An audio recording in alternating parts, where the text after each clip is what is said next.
Assalamualaikum warahmatullahi wabarakatuh. Semoga kita semua dalam lindungan Allah Subhanahu wa taala. Di sini saya perwakilan dari kelompok 4 yang beranggotakan saya sendiri Muhammad Agus Komarudin, Evita Zulfia dan Retno M. Nazila. Di sini kami akan membawakan sebuah video pembelajaran Sejarah Kebudayaan Islam kelas 8 semester ganjil yang bertemakan tokoh ulama pada masa dinasti Abbasiyah. Langsung saja kita bawakan sebuah materinya. Golongan ulama pada masa dinasti Abbasiyah terbagi ada 3, yaitu ulama hadis, ulama fikih, dan ulama tafsir. Yang pertama yaitu ulama hadis. Para ulama yang mengembangkan ilmu hadis pada zaman Daulah Abbasiyah sangat banyak. Yang paling menonjol di antara mereka ada 6. Mereka merupakan pakar hadis yang telah melakukan seleksi ketat terhadap hadis-hadis Nabi Muhammad SAW.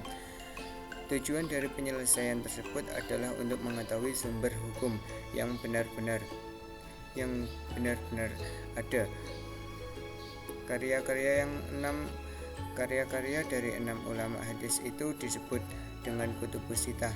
Para ulama hadis tersebut adalah yang pertama yaitu Imam Bukhari.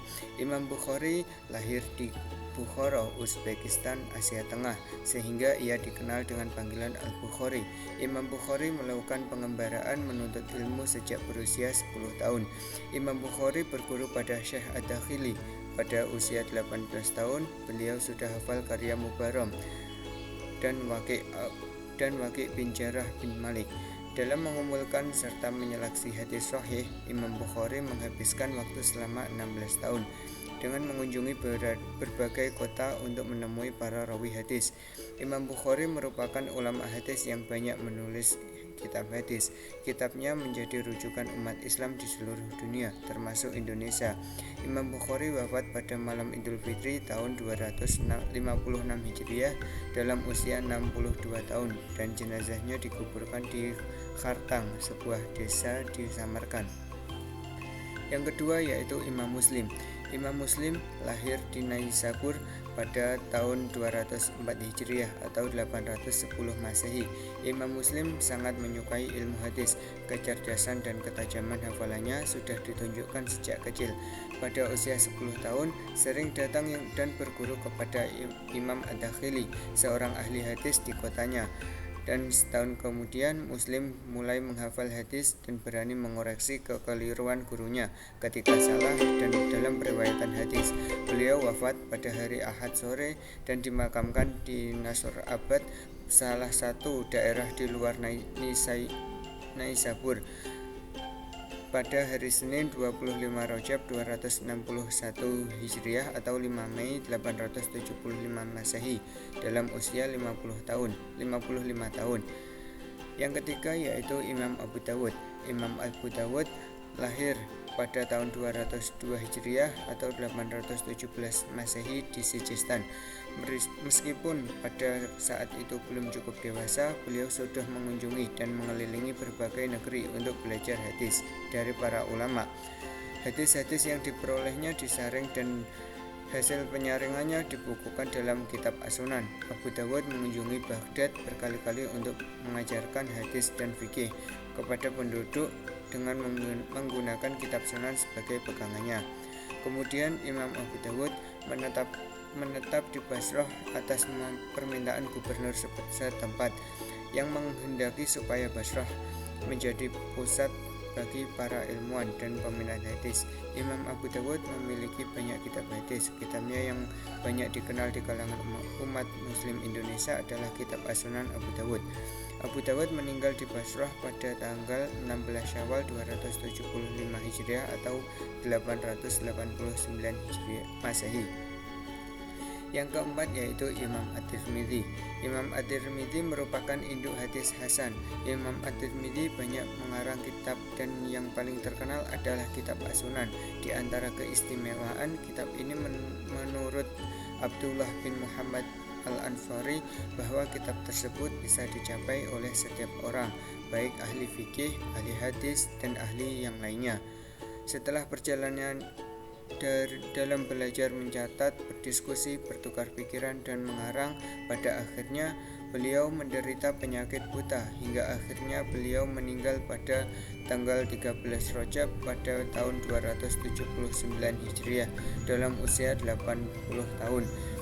Yang kelima yaitu Imam An-Nasai. Imam An-Nasai lahir pada tahun 215 Hijriah.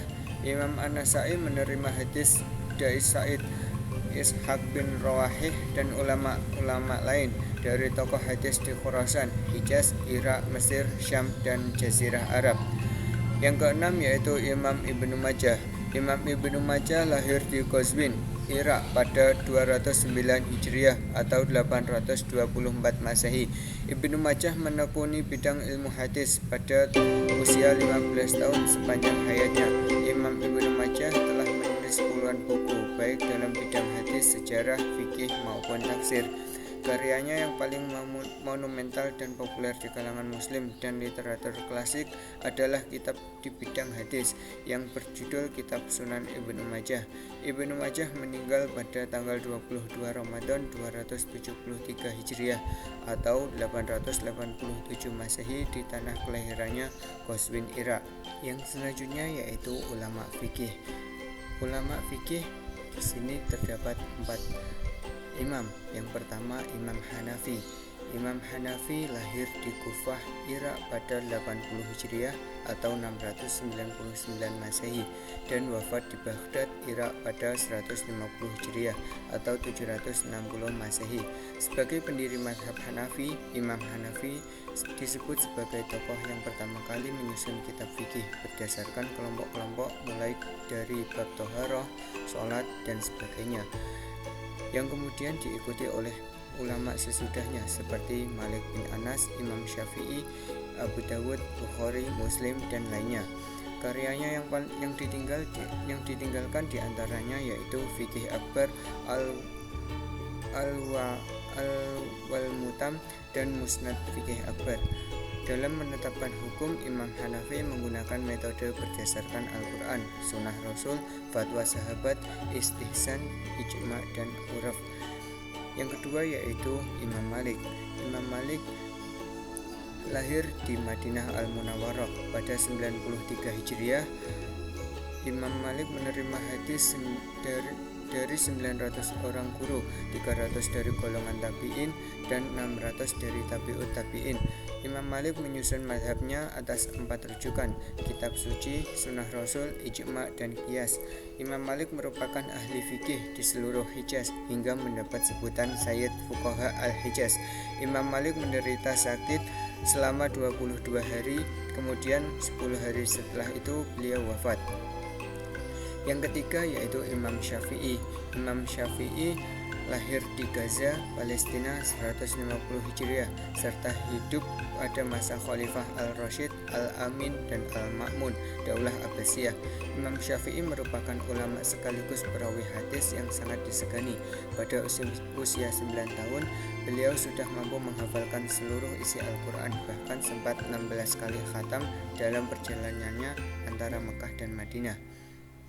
Setahun kemudian beliau menghafalkan kitab Al-Mutawatta karya Imam Malik yang berisi 1720 hadis tanpa cacat. Imam Syafi'i seorang mujtahid mutlak, ulama fikih, ulama hadis, dan usul.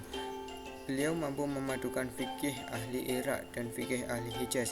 Dasar madhabnya ialah Al-Quran, sunnah, ijma, dan qiyas. Imam Syafi'i wafat di akhir bulan Rajab pada tahun 240 Hijriah dan dimakamkan di Mesir. Yang keempat yaitu Imam Hambali. Imam Hambali lahir pada bulan Rabiul Awal tahun 164 Hijriah di Baghdad. Imam Hambali memiliki hafalan yang kuat serta dikenal sebagai orang yang paling indah tulisannya. Kitab-kitab karyanya yang banyak diantaranya kitab Al-Musnad yang berisi lebih dari 27.000 hadis, Az-Zuhud, Fadailul Al-Bait, Jawabatul Quran, Al-Imam, Ar-Rad A'lal Jam'iyah, Al-Ashribah, dan Al-Faraid. Imam Hambali meninggal pada umur 77 tahun hari Jumat 12 Rabiul Awal tahun 241 Hijriah. Dalam proses pemakamannya dihadiri oleh 800.000 orang pelayat laki-laki dan 60.000 orang pelayat perempuan. Selanjutnya yaitu ulama tafsir. Pada masa Daulah Abbasiyah, ilmu tafsir mengalami perkembangan yang sangat pesat. Di masa Daulah Abbasiyah, bermunculan karya-karya di bidang tafsir yang dapat dipelajari untuk generasi berikutnya. Tokoh ulama pada bidang tafsir yaitu yang pertama Imam At-Tabari. Imam At-Tabari lahir di Amol, Tabaristan pada tahun 838 Masehi. Beliau menghafalkan Al-Quran sejak usia 7 tahun dan mulai melakukan pencatatan hadis pada usia 9 tahun. At-Tabari banyak menulis kitab berkaitan dengan berbagai bidang ilmu seperti ilmu tafsir, ilmu sejarah, hadis, hukum, teologi, etika, dan lain-lain. Karyanya yang dikenal adalah Tarikh Ar-Rasul wa Al-Mulk atau sejarah para rasul dan raja, atau lebih dikenal dengan Tarikh At-Tabari. At-Tabari wafat pada hari Senin 27 Syawal 310 Hijriah bertepatan dengan 17 Februari 923 Masehi dalam usia 85 tahun. Yang kedua yaitu Imam Ibnu Katsir. Imam Ibnu Katsir dilahirkan di Mijdal tahun 701 Hijriah atau 1302 Masehi. Beberapa karyanya yang terkenal diantaranya yaitu Tafsir Al-Quran, Al-Bidayah wa Nihayah, At-Takmil fi Ma'rifatis Siqat wa Du'afa wal Majahil, Jami' Al-Masanid, Tabaqat Asy-Syafi'iyah, Sirah Nabawiyah. Menurut Hafidz Ibnu Hajar Al-Asqalani, Ibnu Katsir hilang penglihatan di akhir hayatnya dan wafat di Damaskus pada tahun 774 Hijriah atau 1373 Masehi. Demikian itu yang dapat kami sampaikan, kurang lebihnya mohon maaf. Untuk tugasnya dimohon untuk mencari apa hikmah yang dapat diambil pada materi ini. Tokoh ulama pada masa Daulah Abbasiyah. Kurang lebihnya mohon maaf. Ihdinas siratal mustaqim. Wassalamualaikum warahmatullahi wabarakatuh.